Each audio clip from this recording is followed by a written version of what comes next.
Apa itu tajwid? Tajwid itu menghadirkan sesuatu dengan baik dan benar. Kalau terkait dengan Quran, membaca Quran sesuai petunjuk yang diberikan oleh Nabi SAW dengan aturan-aturan tertentu, mengucapkannya benar keluar dari tempatnya, plus dengan karakter sifat-sifat hurufnya. Singkatnya demikian, sehingga keluarlah panjang-panjang, pendek dibaca pendek. Tahu kapan menyambungkan, tahu kapan berhenti. Itu makomnya tajwid. Apakah dibaca berdengung? Apakah dibaca disambung? Apakah harus berhenti? Makomnya tajwid. Nah, di antara pembelajaran tajwid itu, ada nanti materi-materi yang mengajarkan kita bacaan-bacaan tertentu. Misal, yang paling gampang. Ada yang namanya mad, dibaca panjang. Ya, baik mad tabi'i, singkat dengan 2 harakat. 2 harakat tuh gini, asalnya harakat begini 1, ditambah lagi 1 begini. 1 tambah 1 jadi 2, biasanya dipasangkan tanda begini.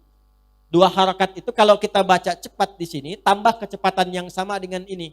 Ya, misalnya fataha begini, fataha, fataha, fataha, tambah lagi pakai alif misalnya, begini.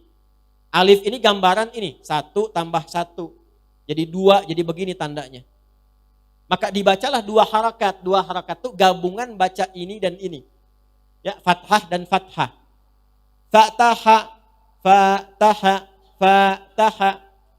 Nah, kalau nanti 4 harakat tinggal 1, 2, 3, 4. Kalau mau rumus cepatnya begini, setiap 2 harakat itu, taruhlah kita ambil misalnya 1 detik. Ya, jadi kalau 4 harakat berapa detik? 2 detik. Ya, kalau 6 harakat berapa detik? 3 detik. Setiap 2 harakat 1 detik. Itu paling gampangnya. Ya. Misal kalau 2 harakat 1 detik saja. Alif lam mim. Tahan. Dzalikal kitab. Dzalika 1 detik saja. Dzalikal kitabu la raiba fihi.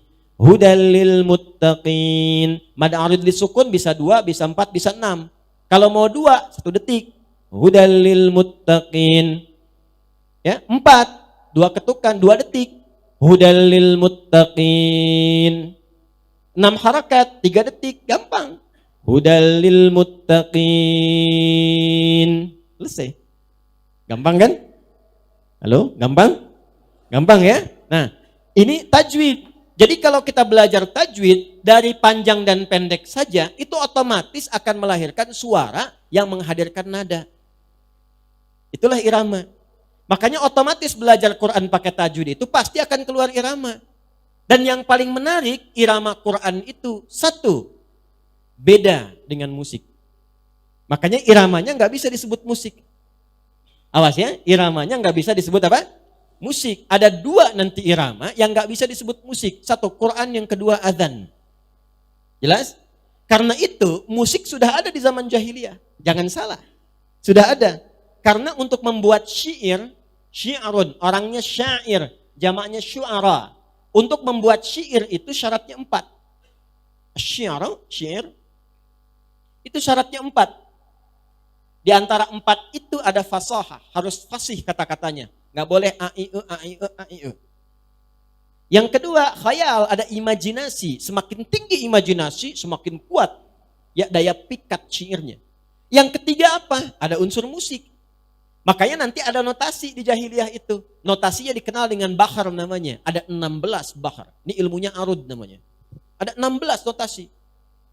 Ada rumus tawil yang pertama.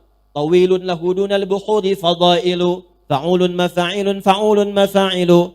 Kifa nabki min dhikra hadal habibi bihadal manzili. Bisaqtili wa baina dakhuli fahawmali. Ya. Kifa nabki dhikral habibi wa manzili. Bisaqtili wa baina dakhuli fahawmali. Itu tawil. Ada yang mustaf'ilun, mustaf'ilun, mustaf'ilun. Mustaf'ilun, mustaf'ilun, mustaf'ilun. Rajaz. Sautus safiril bulbuli. هيج قلبي الثميل الماء والزهر مع الزهر لهض المقلي فأنت يا سيد لي وسيدي ومولى لي فكم تيمني غزيل أقيقلي كطفته من وجنة من فعل هذا الرجل فقال لا لا لا لا فقد غدا مهرولي وولولت ولي ويل لي فقلت لا تولولي فبين اللؤلؤ لي قالت له هنا كذا إن هروا ذي المقلي كهتا ككيل لي طب لي. Oh. Bisa diulang? Ada madid, mufa'alatun fa'ilatun. Ya, apa jadinya? Dipraktekkan. Tala'al badru alaina min thaniyatil. Itu madid, itu rumusnya. Orang jahiliyah udah punya semua, ada 16 rumus. Udah ada. Makanya ketika Quran diturunkan, nggak ada formulasi irama-irama yang menggunakan 16 ini. Makanya mereka tahu ini bukan musik. Mereka paham itu. Karena nggak ada satupun rumus musik dipraktekkan di Quran. Mereka tahu ini bukan buatan manusia. Cuman karena gengsi aja menyoal. Mereka tahu Abu Jahal, Abu Lahab dan Abu yang lainnya itu. Selain Abu Bakar dan yang baik-baik ya. Itu tahu mereka semua itu. Makanya dulu pun sahabat ngerti, syair itu ngerti. Banyak sahabat ngerti. Tapi nggak pernah ditemukan ada sahabat Nabi baca Quran pakai irama musik, itu nggak pernah. Anda pernah dengar nggak Abu Bakar misalnya baca surat Ad-Duha ya dengan rumus madid, wadduha wallaili idza saja. Pernah dengar? Nggak pernah. Karena iramanya beda. Karena itu nggak pernah ada sanadnya. Ya, kalau sudah ada tajwidnya, jangan dipaksakan pakai irama musik. Karena itu nggak akan enak keterimanya. Iyyaka na'budu wa iyyaka nasta'in. Coba baca Quran gitu, bubar jamaah itu. Alam nashrah laka sadrak. Nggak bisa. Wa wada'na anka wizrak. Nggak bisa. Coba aja Anda. Jangan ya, jangan. Jadi kalau sudah ada tajwid, nggak usah pakai langgam yang aneh-aneh. Nah, mau langgam Jepang, langgam Cina, langgam Jawa, langgam Sunda. Orang kayak, yuk popuh lah, daminati lada, nih baca Quran, nggak bisa. Ya, bubui bulan, sangran bentang, alam taro, kaifa fa'ala rabbuk, nggak bisa. Nggak enak keterimanya. Jelas ya? Jadi nada di Quran itu, irama Quran itu bukan musik yang dimaksudkan di musik-musik biasa. Bukan itu, beda. Itu dihasilkan dari tajwid. Karena itu sentuhan ke hatinya pun lain. Dan dahsyatnya, setiap orang yang belajar tajwid, itu akan keluar bacaan Quran dari lisannya yang menandakan irama-irama secara pribadi masing-masing. Itu bisa beda satu dengan yang lainnya. Mau disama-samain akan ketahuan. Bismillahirrahmanirrahim. Oh iya masih cecep. Udah ketahuan. Ya orang tua kita dulu tuh. Kan gak ada lagu-lagu yang aneh-aneh. Tapi kita tuh tahu dan merasakan betul bacaannya. Tulus, enak. Jadi kalau kita ngajinya benar, diikutin tajwid, keluar irama sendiri. Itulah mukjizat Al-Quran. Jadi gak bisa ditiru siapapun. Alhamdulillahi Rabbil Alamin Ar-Rahmanir Rahim. Siapa itu? Sudais, Ustaz Adi. Ya, jadi kita udah bisa, oh ini Ausi ini Al-Affas ini. Oh ini Sudais, ini Surem. Udah ada cirinya sendiri gitu. Dan jadi pribadi aja. Karena itu kalau baca Quran, ikut tajwid, jangan ikut lagu. Itu telinga saya tuh sering kali panas kalau jadi makmum. Sering kali panas tuh, tapi nggak bisa dikucek. Ya, kalau imam lagunya bagus emang, cuman tajwidnya merantakan. Iyyaka na'budu wa memang bagus lagunya. Cuman kepanjangan gitu. Ya, jadi jangan ngikutin lagu. Jangan ikutin lagu, sekalipun nanti ada sebagian ulama membuat standar-standar irama. Seperti Bayati, bukan Buyeti, Bayati. Ada Soba, ada Ras, kan? Arotairan alal ghusni yunadi. Ya kan? Ada itu ya? Ada dipraktekkan di Ar-Rahman itu kan? Khalaqal insana min salsalin kal fakhari wa khalaqal jan. Dia kurang lebih begitulah ya, kurang lebih. Saya kan bukan ahli di maqamat ya. Tapi maksud saya itu gambaran-gambaran spesifik untuk Quran. Tapi jangan maksakan baca Quran untuk dibawa ke lagu. Jelas? Karena itu di era Islam, ketika Islam datang memberikan pencerahan dan perubahan, lagu-lagu yang tadinya inspirasi-inspirasi kosong.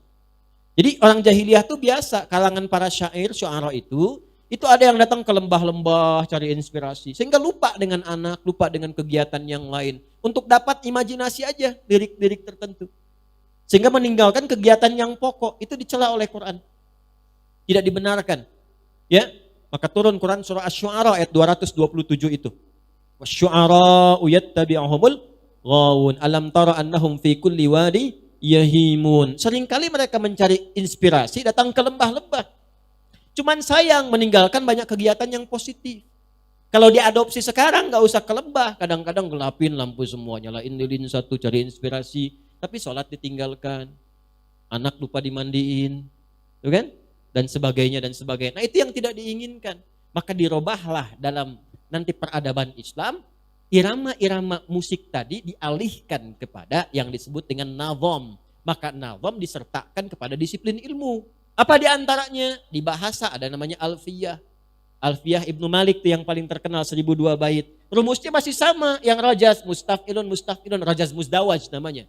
Tapi dibawa untuk menghafal kaidah bahasa Arab. Kalamuna lafdun mufidun kastaqim, wasmun wa fi'lun thumma harfunil kalim, wahiduhu kalimatun wal qawlu am, wa kilmatun biha kalamun qad yu'am. Bil jarni wa tanwini wan nida wa al wa musnadin lil ismi tamyizun hasal bita fa'alti atat wa ya if'ali wa nun iqbalanna fi'lun yanjali. Kalau kita hafal ini, pakar di bidang nahwu dan saraf. Ada alfiyah di bidang hadis. Ada alfiyah, ada nanti syatibiyah. Itu nawamat semua itu untuk menghafal kaidah-kaidah tajwid. Nah, itulah di masa era Islam. Begitu mulai ditinggalkan khazanah pengetahuan itu, menjauh dari Quran, jauh dari hadis, orang dulu baca hadis itu jadi kurikulum hidup. Aduh saya gelisah, iman saya itu naik turun terus, gimana supaya naikin dan gak turun? Maka bacalah kemudian kurikulum hadis. Yang dicari di Al-Bukhari itu bukan cuma 1-2 hadis. Buka topiknya, Kitabul Iman, kitab yang kedua, topik yang kedua tentang iman, 57 hadis. Dipelajari semuanya, sehingga iman naik lagi. Pencari ilmu, baca topik nomor 3, Kitabul Ilmi. Itu caranya. Jadi cara orang berinteraksi dengan hadis itu membawa hadis sebagai kurikulum kehidupan. Anda pebisnis, kenapa nggak mengeluarkan hadis-hadis tentang bisnis? Anda pelajar, kenapa nggak mengeluarkan ayat-ayat hadis-hadis tentang ilmu? Al-Bukhari itu sebelum menampilkan hadis, ayatnya dulu. Ayat hadis. Nanti prakteknya lihat di sirah. Makanya kita itu lengkap, nggak ada celahnya sama sekali. Begitu itu ditinggalkan, ngajinya satu, itu pun nggak jadi kurikulum hidup. Babnya diniat aja, innamal amalu binniyat. Sampai di situ. Kita ini siapa? Sebagai seorang ayah, saya tanya jujur aja malam ini. Sebagai seorang ayah, pernah enggak mengeluarkan ayat-ayat bimbingan tentang menjadi ayah yang baik? Katanya pengikut Nabi, pernah enggak mengeluarkan hadis-hadis Nabi tentang ayah? Pernah enggak mengeluarkan ayat-ayat dan hadis tentang bagaimana tanggung jawab seorang anak terhadap orang tuanya? Ya bagaimana mau soleh kalau petunjuk kesolehan itu nggak pernah dibaca. Bagaimana mau benar kalau kebenaran itu nggak pernah dihadirkan. Harusnya baca, pahami, amalkan. Itulah muslim. Karena itu disebut muslim, tunduk, patuh. Pada apa? Pada ketentuan. Ketentuan siapa? Allah. Ada di mana? Quran. Penjelasnya di mana? Hadis. Makanya syahadat kita 2 paketnya. Asyhadu an la ilaha illallah wa asyhadu anna Muhammadan Rasulullah sallallahu alaihi wasallam.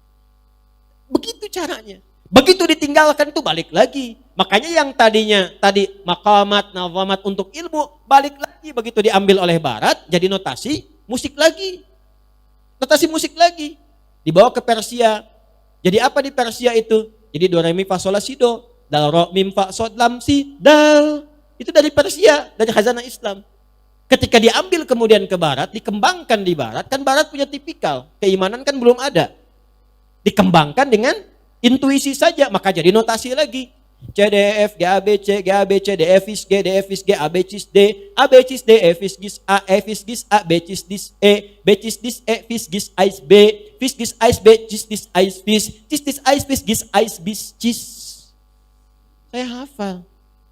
Cuman apakah main musik bisa? Tidak. Megang gitar? Bisa, megang. Main? Tidak. Gitu. Karena memang saya bukan di situ. Dan tidak terlalu suka saya. Ya, karena gelombangnya nggak sama dengan Quran. Gelombangnya nggak sama. Tapi ada kebutuhan riset untuk mengetahui hukum. Sehingga bisa membedakan mana yang dibolehkan, mana yang tidak. Ini yang boleh, oh ini yang digunakan. Ini yang tidak boleh, jangan dilakukan. Kapan jadi boleh, kapan jadi tidak. Dalilnya mana, alasannya apa, kaidahnya apa. Sehingga keluarlah produk hukum. Itu kepentingannya. Halo? Nah ya. Saya kira terjawab ini ya. Nah, jadi yang paling dipentingkan itu adalah irama yang dimaksudkan memperbaiki bacaan dari segi tajwid. Tahsin, ya, tahsin bagusnya bacaan secara benar disampaikan. Tartil terukur sesuai dengan hukum-hukum, kapan dibaca panjang, pendek, waqaf, ibtida, ya, dan seterusnya. Itu yang dimaksudkan.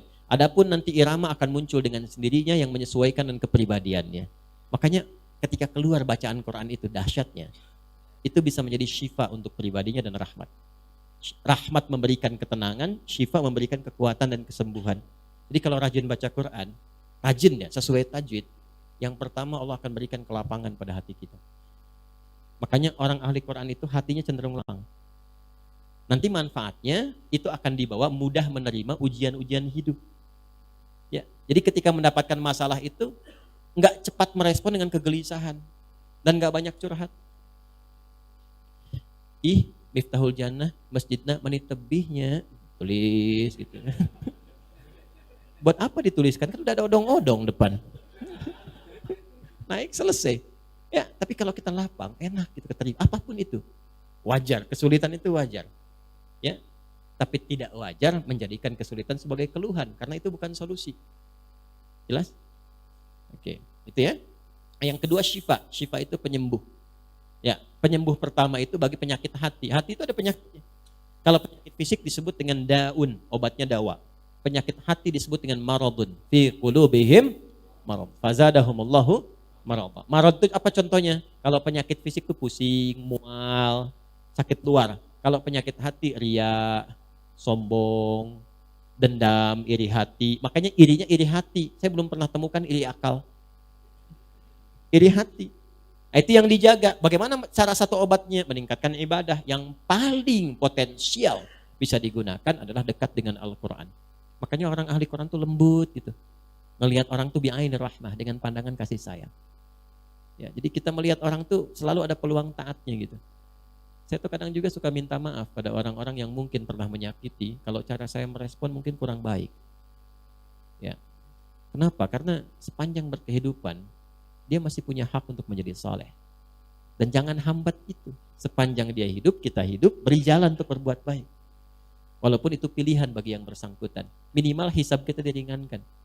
Ya, saya tidak ingin ditanya di akhirat nanti, kenapa kamu cela dia?